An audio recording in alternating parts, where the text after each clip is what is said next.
कोई कुछ नहीं बिगाड़ सकता। धान खरीद केंद्र पर तोल में गड़बड़ी करने वाले हमाल ने किसान को दिखाए तेवर। जी हाँ दोस्तों, जिस भी अधिकारी को शिकायत करनी हो कर लो, मेरा कोई कुछ नहीं बिगाड़ सकता। ये तेवर धान खरीदी केंद्र पर काम करने वाले हमाल के हैं। दरअसल छत्तीसगढ़ के अभनपुर के धान खरीदी केंद्र मानिक चौरी पर इलेक्ट्रॉनिक तराजू में छेड़छाड़ करके तौल के दौरान किसानों का 4 से 5 किलो का धान ज्यादा तोलकर उनका हक मारा जा रहा था। लेकिन कुछ ही समय में किसानों के सामने हमाल की इस चालाकी की पोल खुल गई। उसके बाद आक्रोशित किसानों ने खरीदी केंद्र के सामने प्रदर्शन शुरू कर दिया। साथ ही ऐसा करने वाले जिम्मेदारों के खिलाफ कार्यवाही की मांग करने लगे। किसान का कहना है कि जब उन्होंने तौल गड़बड़ी पकड़ी और हमाल से इस बारे में पूछा तो वो रौब दिखाने लगा। हमाल ने तेवर के साथ कहा कि जिस भी अधिकारी को शिकायत करना है कर लो, मेरा कोई कुछ नहीं बिगाड़ सकता। हालांकि कुछ देर बाद ही समिति के प्रभारी व्यवस्थापक आयुष्मान निषाद ने प्रदर्शन कर रहे किसानों के सामने हड़बड़ाते हुए स्वीकार किया कि इलेक्ट्रॉनिक तराजू में छेड़छाड़ की गई थी, क्योंकि समिति ने किसानों की शिकायत पर जब अपने सामने धान को तौल करवाया तो प्रति बोरा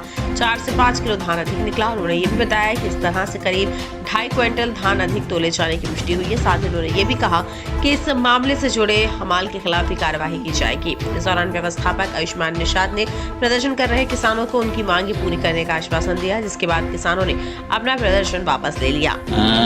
जिस समय काटा हो रहा था उस समय तो मैं उपस्थित नहीं था, पर जैसे ही मुझे शिकायत मिली तो मैंने तुरंत एक्शन लिए। सामने किसान को सामने उसको दोबारा तौल करवाया, तभी मेरे को पता चला तौल में 4 किलो एक्स्ट्रा कुछ पाया गया था।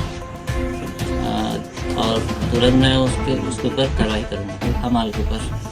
यहाँ सवाल है कि 14 नवंबर से हो रही धान खरीदी को 15 दिन बीत चुके हैं। इस अवधि में जाने कितने किसानों का धान इसी तरह अधिक तौलकर हक मारा गया है। आखिर इसके लिए कौन जिम्मेदार है? साथ ही ये सवाल भी उठता है कि आखिर एक हमाल कैसे अकेले इस तरह की गड़बड़ी को अंजाम देने की हिम्मत कर सकता है।